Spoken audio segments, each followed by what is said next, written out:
Hello, my friend. Stay a while and listen. Awful. But this review isn't. So this is all about the GeForce 660 Ti, which is the all-new NVIDIA graphics card that is coming in at a lower price point than the GTX 670, which came in at a lower price point than the GTX 680. But what's crazy about this is that they're all built on the same graphics, core technology, which is the GK104 core. That means you've got full support for adaptive VSync, you've got full support for the latest anti-aliasing modes, including FXAA and TXAA. You've got GPU boost, which is very cool, which basically just detects how power hungry the game you're running is, and if it happens to be a little bit less power hungry and it can squeeze some more GPU frequency out of the core and maintain the power threshold and heat threshold that the card needs, then it will actually increase the clock of your GPU, giving you better FPS in real-world applications, games. So that's really cool. While it may not be as good for benchmarking in Furmark,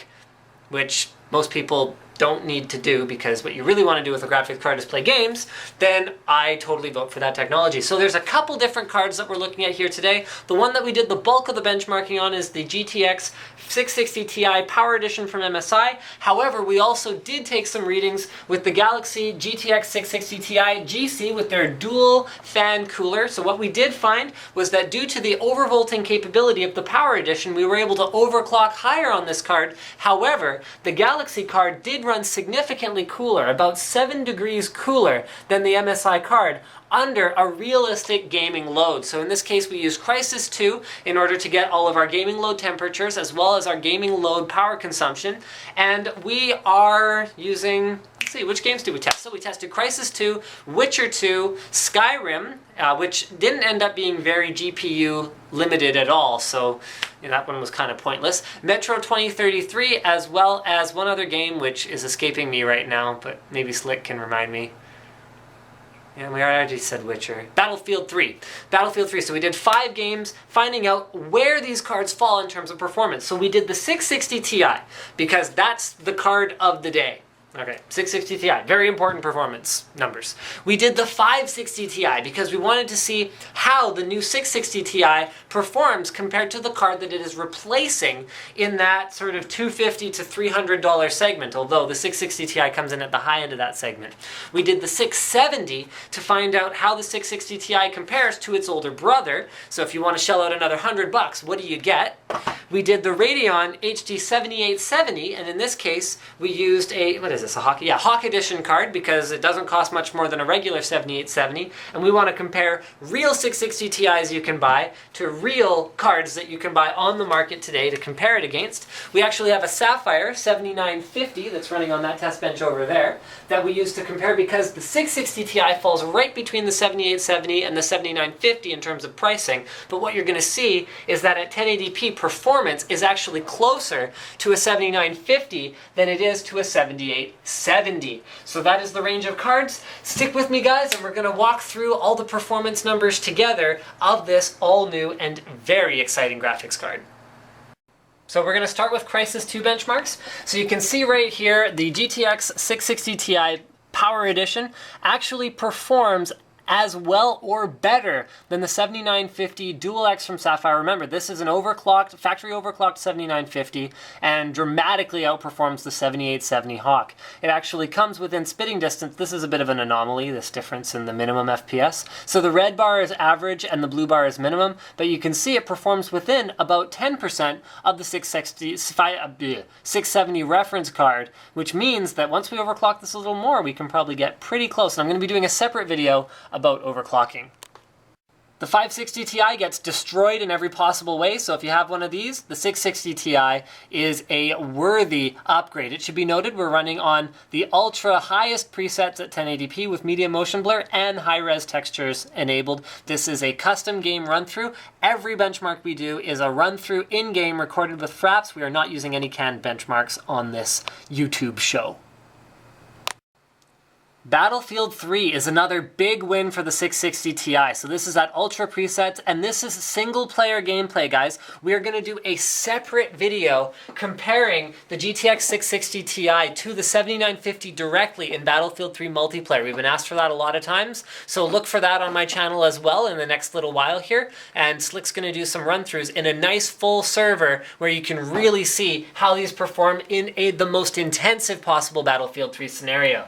So moving right along, yeah, big winner. It has a slightly lower dip in terms of minimum FPS compared to the 7950 Dual, but it should be noted that because we're doing real run-throughs, you have to take these minimum dips with a grain of salt, because you never know. Some weird glitches can happen to the best of graphics cards, and you can't really control that. The 560 Ti gets its butt handed to it thoroughly again. I think a big part of this is due to the fact that it's only got 1 gig of video memory, when everything else here has 2 gigs, 3 gigs, 2 gigs, and 2 gigs. And you can once again see the 660 Ti Power Edition, almost called Platinum Edition.